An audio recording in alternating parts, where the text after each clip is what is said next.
10장 말씀을 다 같이 교독하시겠습니다. 그 후에 주께서 따로 70인을 세우사 친히 가시려는 각 동네와 각 지역으로 둘씩 앞서 보내시며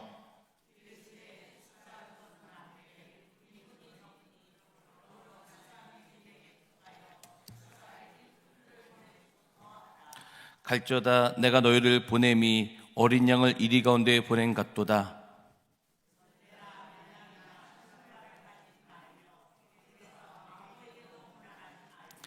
어느 집에 들어가는지 먼저 말하되 이 집이 평안할지어다 하라.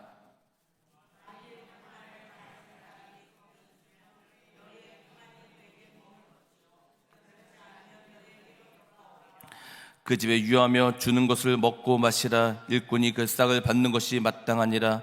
이 집에서 저 집으로 옮기지 말라.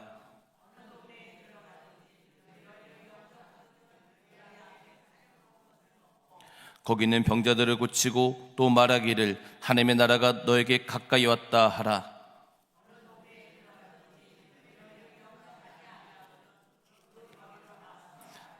너희 동네에서 우리 발에 묻은 먼지도 너에게 떨어버리노라. 그러나 하나님 나라가 가까이 온 줄 알라 하라.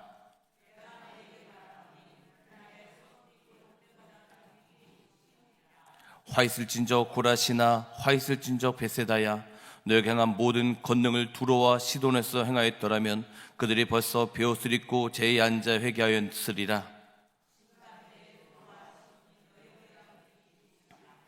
가버나움아, 내가 하늘에까지 높아지겠느냐? 음부에까지 낮아지리라.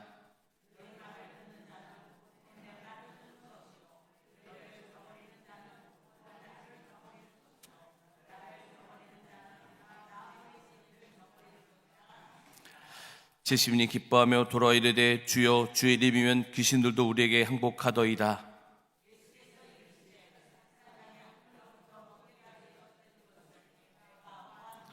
내가 너에게 뱀과 정갈을 밟으며 원수의 모든 능력을 제어할 권능을 주었으니 너희를 해칠 자가 결코 없으리라.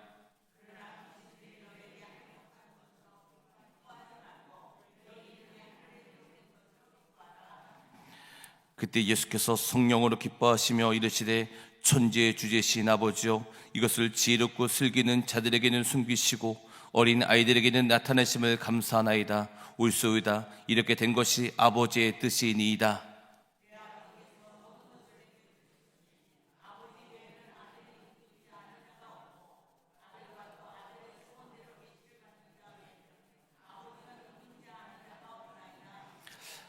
제자를 돌아보시며 종이 이르시되 너희가 보는 것을 보는 눈은 복이 있도다.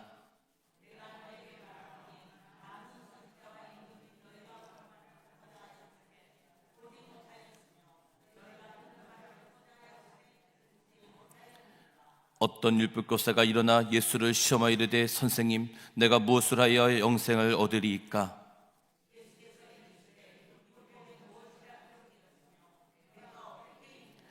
대답하여 이르되 내 마음을 다하여 목숨을 다하여 힘을 다하여 뜻을 다하여 주 너희 하나님을 사랑하고 또한 내 이웃을 내 자신같이 사랑하라 하였나이다.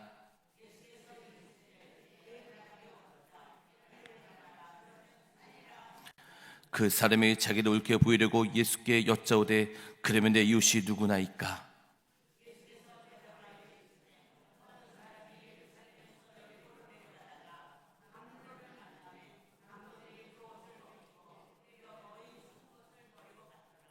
마침한 제사장이 그 길로 내려가다가 그를 보고 피하여 지나가고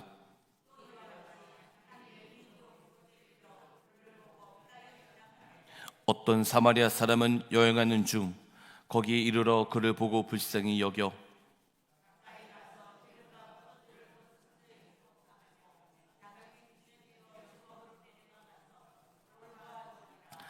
이튿날 그가 주막 주인에게 데나리온 둘을 내어 주며 이르되 이 사람을 돌봐 주라. 비용이 더 들면 내가 올 때에 갚으리라 하였으니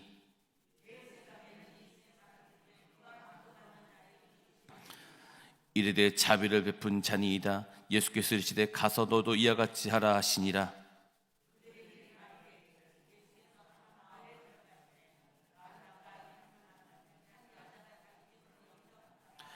그에게 마리아라는 동생이 있어 주의 발치에 앉아 그의 말씀을 듣더니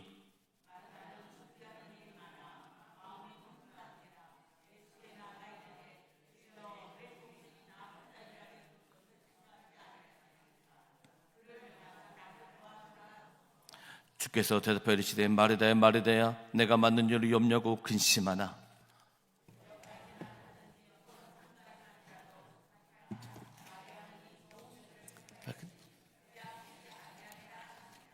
아멘.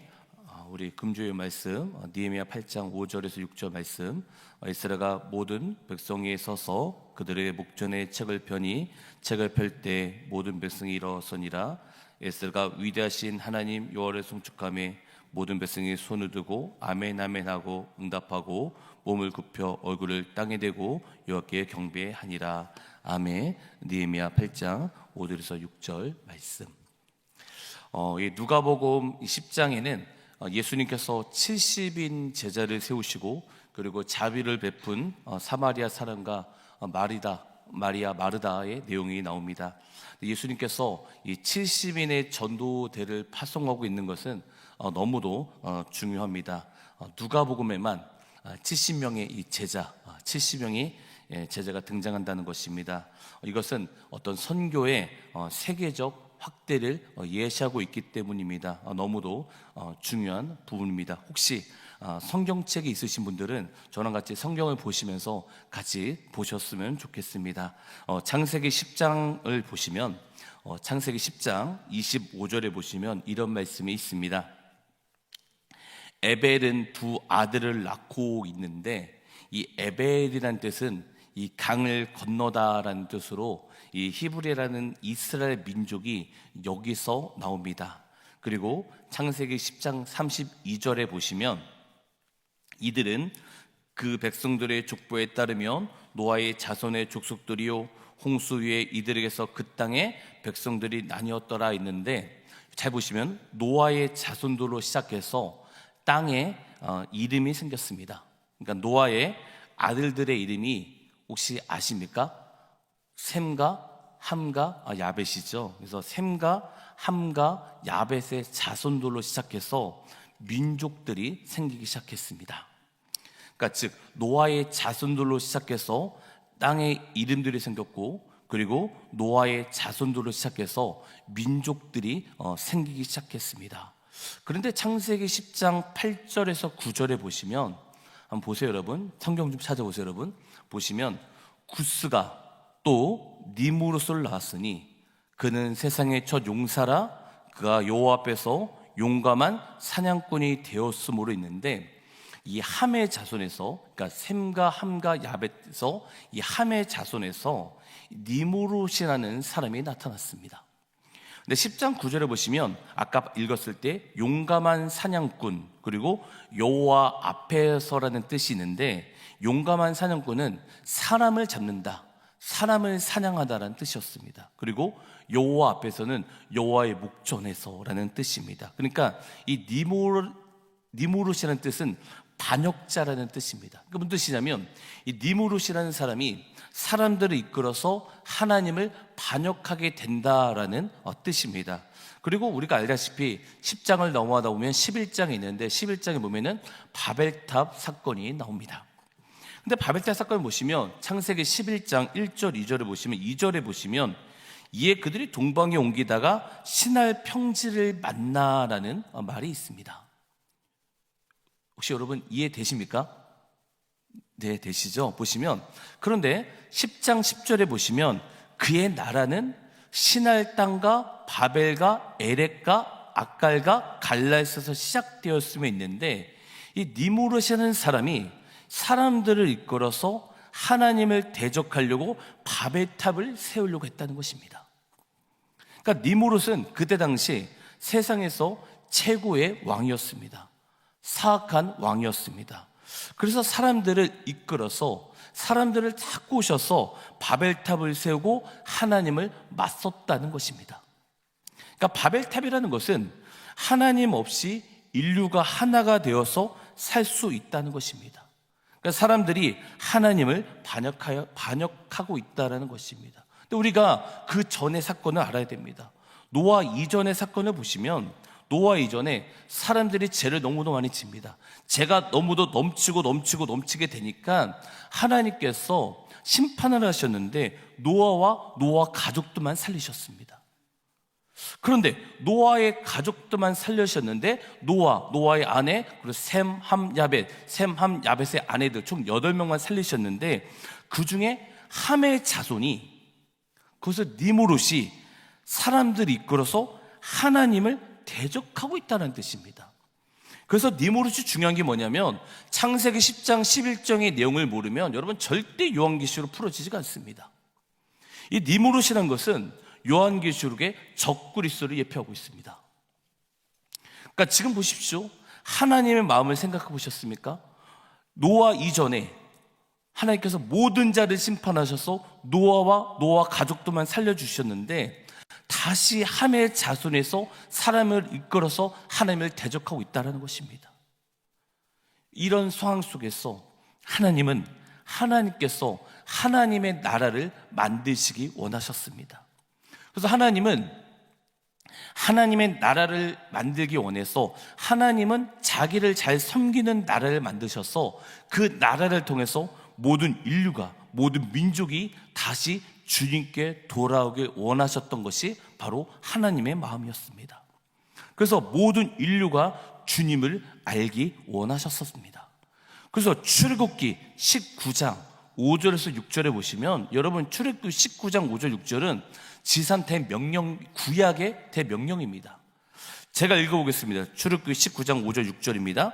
세계가 다 내게 속하 있느니 너희가 내 말을 잘 듣고 내 언약을 지키면 너희는 모든 민족 중에서 내 소유가 되겠고 너희가 내게 대하여 제사장 나라가 되며 거룩한 백성이 되리라. 넌 이 말을 이스라엘 자손에게 전할지니라. 이런 말씀이 있는데, 그러니까 하나님은 거룩한 나라를 통해서 모든 나라가, 모든 민족이 다시 하나님께 돌아오길 원하셨습니다. 그래서 하나님은 하나님의 나라를 만들기 원했는데, 나라를 만들기 위해서는 여러분 3가지 조건이 필요합니다. 첫 번째는 사람이고, 두 번째는 주권이고, 세 번째는 땅입니다. 그래서 첫 번째 사람입니다. 그래서 하나님이 창세기 12장에 누굴 선택하셨습니까? 여러분 아브라함을 선택하셨습니다. 그래서 아브라함을 부르시고 아브라함이 이삭을 낳고 이삭이 야곱을 낳고 야곱이 12명의 자식들을 낳고 이 야곱이 이름이 뭘로 바뀌었냐면 이스라엘로 바뀌었습니다. 그러니까 사람이 채워졌습니다. 두 번째, 나라를 만들기 위해서는 여러분 법, 주권이 필요합니다. 그래서 여러분 그래서 보시면 하나님의 백성들은 하나님의 법대로 살아야 됩니다. 그래서 성경에 보면 레위기가 나옵니다. 그리고 레위기를 다시 되풀이한 것이 신명기입니다. 그래서 하나님의 주권이 생기기 시작했습니다. 하나님의 법이 생기기 시작했습니다. 그리고 세 번째, 하나님 나라를 만들기 위해서는 땅이 필요합니다. 그래서 우리가 여호수아에 보면은 여호수아가 땅을 정복하는, 가나안 땅을 정복하는 내용이 만들어졌습니다. 그래서 이스라엘 백성들이 뭐라고 얘기하냐면 선민, 우리는 하나님께서 선택된 백성이다 라고 얘기를 합니다. 그래서 하나님은 이스라엘 나라를 통해서 모든 민족이 주님을 알기 원하셨습니다. 선택받은 민족, 바로 이스라엘이었습니다. 그러니까 하나님을 보시면 지금 하나님이 왜 이스라엘을 선택하셨냐면, 하나님이 왜 아브라함을 선택하셨냐면 하나님의 관심은 모든 민족의 관심을 가지고 계셨습니다. 그래서 모든 민족이 이 나라를 통해서, 제사장 나라를 통해서 다시 주님께 돌아오길 마음이 하나님이셨습니다. 그런데 구약의 역사를 보면 우리가 다 알다시피 이 제사장인 나라마저, 이스라엘 나라마저 타락을 하게 됩니다. 결국 예수님이 오시고 십자가에 죽으시고 부활하셨습니다. 근데 다시 신약에 돌아보시면 마태복음 24장에 보면은 마태복음에 제자들이 예수님께 물어봅니다. 예수님, 말세에는 어떤 일이 일어납니까? 말세의 조건이 무엇입니까? 라고 물어봅니다. 그런데 하나님이, 예수님께서 이런 말씀하십니다. 마태복음 24장 14절에 보면 이런 말씀이 있습니다. 이 천국 복음이 모든 민족에게 증언되게 하여 온 세상에 전파되리니 그제야 끝이 오리라 라는 말씀을 하십니다. 여기서 예수님이 뭐라고 말씀하시냐면 민족의 복음에 대해서 말씀하십니다. 모든 민족의 복음. 그리고 나서 예수님이 부활하시고 승천하셨는데 마지막 유언이 우리가 알다시피 이게 너무도 중요한 말씀이 뭐냐면 마태복음 28장 18절에서 20절이 우리가 지상 최고의 명령이라고 합니다. 근데 제가 읽어보겠습니다. 예수께서 나와 말씀하여 이르시되 하늘과 땅의 모든 권세를 너에게 주었으니 그럼 너는 가서 모든 민족으로 제자를 삼아 아버지와 아들과 성령의 이름으로 세례를 베풀고 내가 너에게 분반 모든 것을 가르쳐 지키게 하라. 이렇게 말씀하셨는데 여기서 보십시오. 예수님의 유언이 무엇이었습니까? 여러분, 예수님의 유언은 우리에게 명령하셨는데 그 지상 명령이 뭐냐면 모든 민족입니다. 잘 보십시오. 하나님, 우리 성부 하나님을 구약에 보시면 모든 민족에 관심을 가지고 계셨고 예수님도 지상 명령에 보시면 모든 민족에 관심을 가지고 계셨습니다. 근데 예수님께서 하늘을 승천하셨습니다. 그리고 우리 가운데 성령을 보내주셨습니다. 근데 너무도 놀라운 사실이 있습니다. 사도행전 1장 8절에 보시면 오직 성령이 너에게 임하시면 너가 걷는 거 맞는데 예루살렘, 유다, 사마리아 땅까지 이르러 내 증인이 된다 말씀하십니다. 보십시오. 성령이 임하시면 어디까지 증인이 되냐면 땅끝까지 증인이 된다고 말씀하십니다. 무슨 뜻입니까? 여기서 예루살렘, 유다, 사마리아 땅까지는 뭐냐면 모든 민족이라는 것입니다. 그러니까 무슨 뜻이냐면 성부 하나님도 모든 민족에 관심을 계셨고 성자 하나님도 모든 민족에 관심을 가지고 계셨고 성령 하나님도 모든 민족에 관심을 가지고 계셨기 때문입니다. 그 이유는 이 땅에 다시 예수 그리스도께서 오셔야 이 땅 가운데 하나님 나라가 임하기 때문입니다. 그래서 우리 힘으로는 여러분 하나님 나라를 세울 수가 없습니다. 여러분 아무리 예수를 잘 믿고 믿는다 할지라도 이 땅 가운데는 하나님 나라가 세울 수가 없습니다. 이것이 여러분 유토피아를 세우자는 것은 잘못된 발상입니다. 이 땅에 하나님 나라를 세울 수 있는 것은 예수님이 이 땅에 다시 오셔야만 하나님 나라를 세울 수 있다는 것입니다. 그런데 예수님이 언제 오십니까? 우리는 모릅니다. 그러나 예수님의 조건이 있습니다. 모든 민족이 천국 복음이 증거되면 끝이 오리라는 조건이 있다는 것입니다.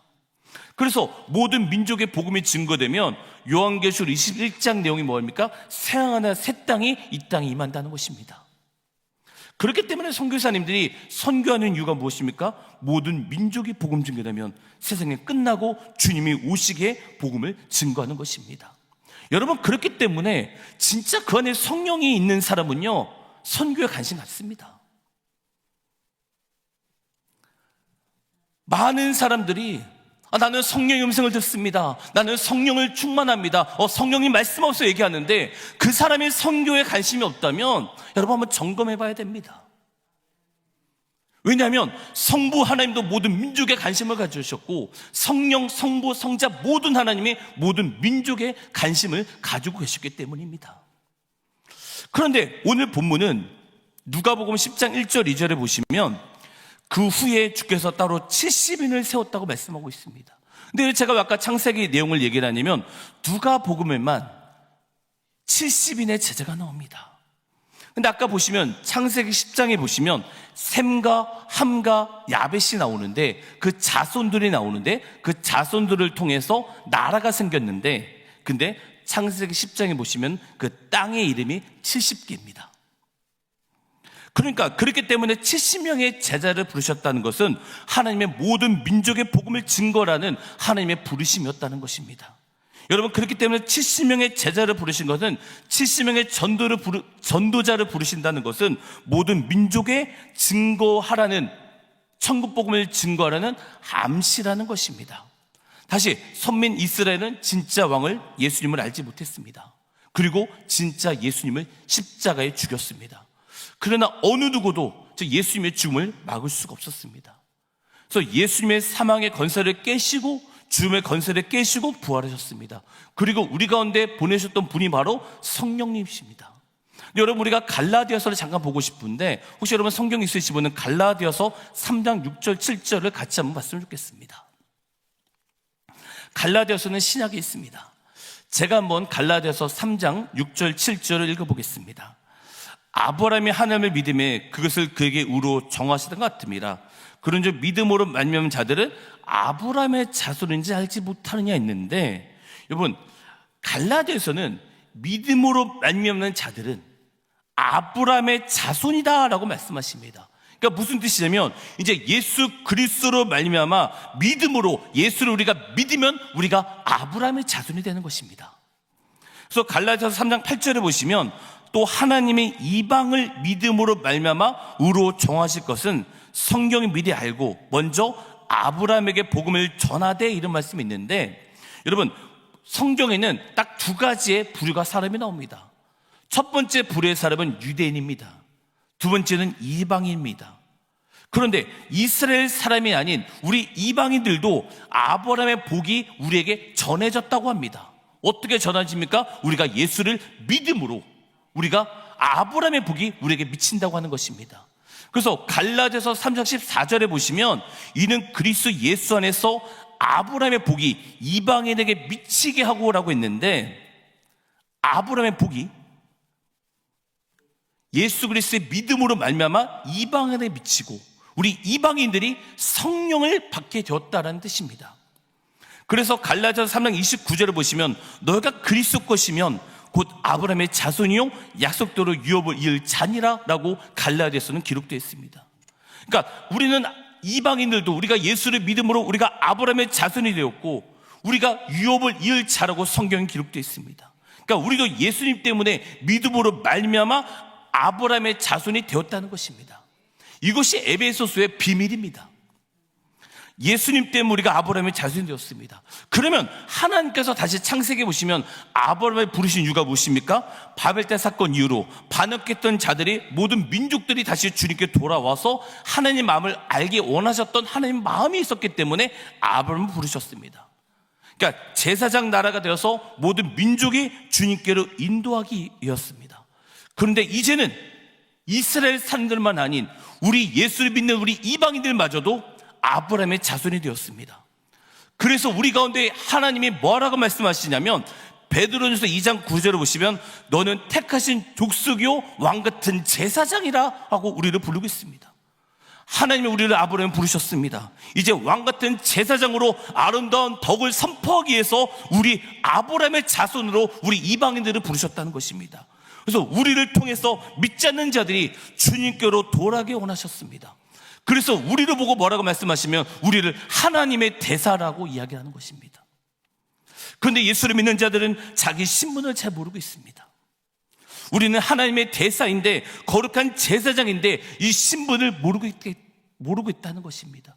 여러분, 그렇기 때문에 예수를 믿는 자들이 거룩한 삶을 살기 위해서는 살아가는 이유는 우리가 하나님의 대사이기 때문입니다. 여러분, 예수를 믿는데 교회를 다니는데 거룩한 삶을 살지 않는 것은 그 사람은 잘하면 하나님의 자녀가 아닐 수도 있습니다. 그래서 예수님이 이런 말씀하십니다. 나더러 주여 주여 하면 천국에 들어갈 것이 아니오 아버지 뜻대로 행하는 자만은 들어간다.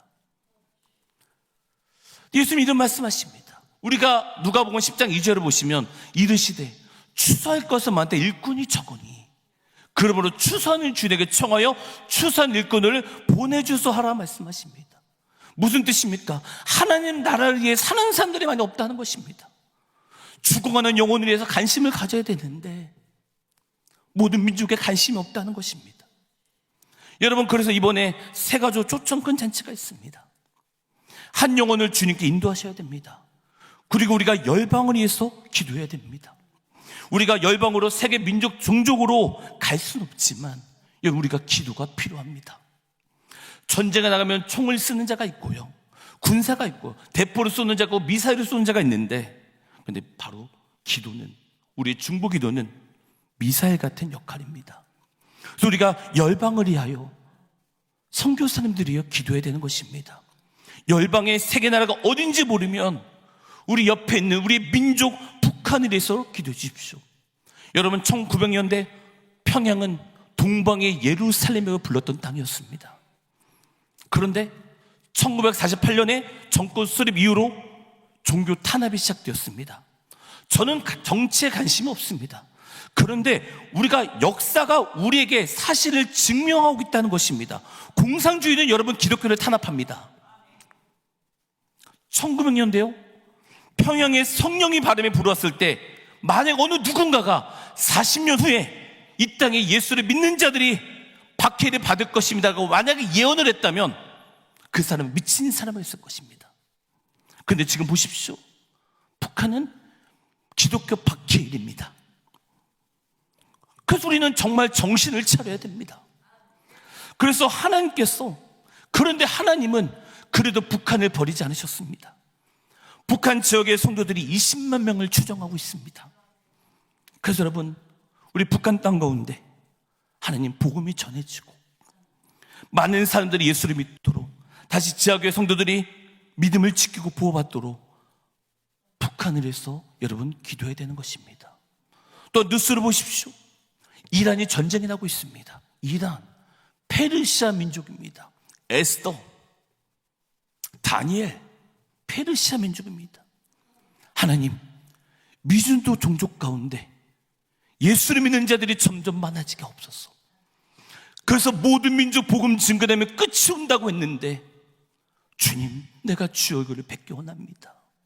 이런 마음이 있어야 되지 않겠습니까? 여러분의 정말 성령에 계신다면 예수 오심을 기다리지 않겠습니까? 여러분, 진짜 말세지 말입니다. 그래서 바울은 얘기합니다. 너희 가운데 점검해라고 합니다. 내가 진짜인지 가짜인지, 내 안에 진짜 성령이 있는지 없는지 진짜로 분별하라고 하는 겁니다. 매일 지나가면서 성령이 말씀을 쌓였어, 이런 말이 아니라 진짜 그 안에 성령이 있는지 없는지 분별하라 라고 고린도서 말씀하고 있습니다. 여러분, 그렇기 때문에 우리가 미전도 종족에서 간절히 기도해야 된다는 것입니다. 두 번째는 자비를 베푼 사마리아 사람과 마리아다가 나오는데, 잠깐만 말씀을 드리고 마치도록 하겠습니다. 마리아 마르다가 나옵니다. 그런데 마리아는 주의 발치에 앉았고 주의 말씀을 듣는 자였습니다.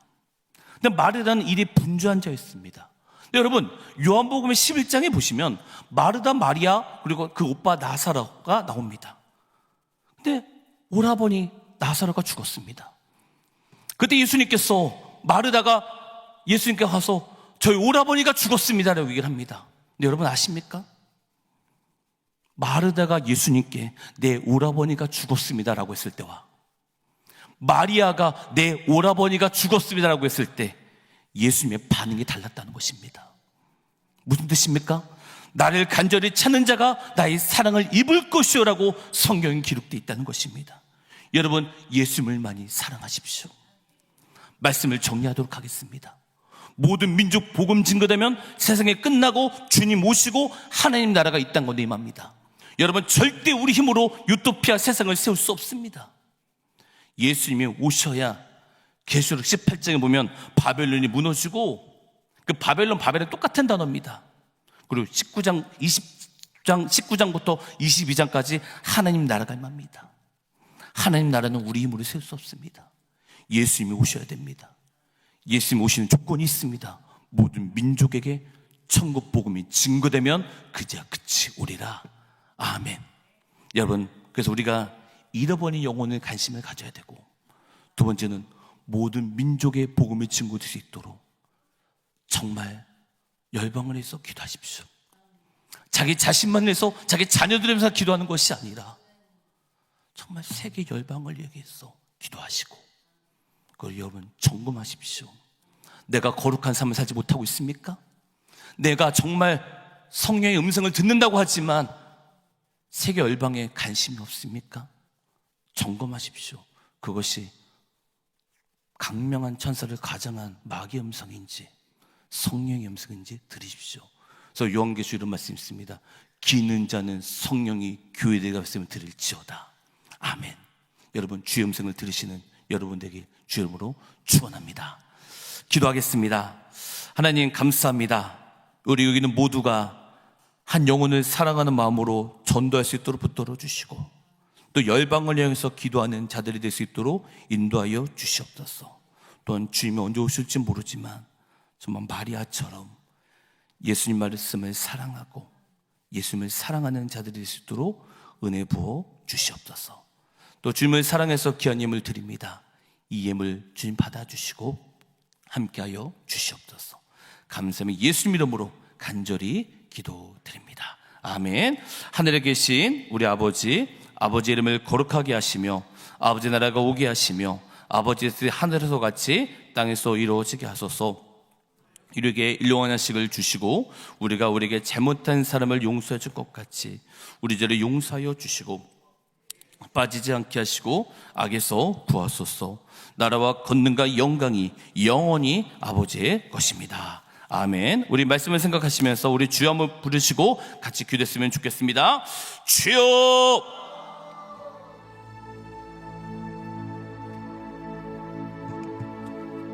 하나님 아버지 감사합니다. 이 시간 아버지 우리가 이렇게 하나님 말씀을 들을 수 있도록 은혜 주신 것 너무 감사합니다. 하나님 아버지 우리가 은혜를 부어주시고 하나님 기도영을 부어주시옵소서. 아버지 하나님 우리 가운데 기도영을 부어주시고 성령님 도시 역사하여 주시옵소서. 하나님 우리 가운데 은혜를 부으셔야 됩니다. 우리 가운데 주님 은혜를 부으셔야 됩니다.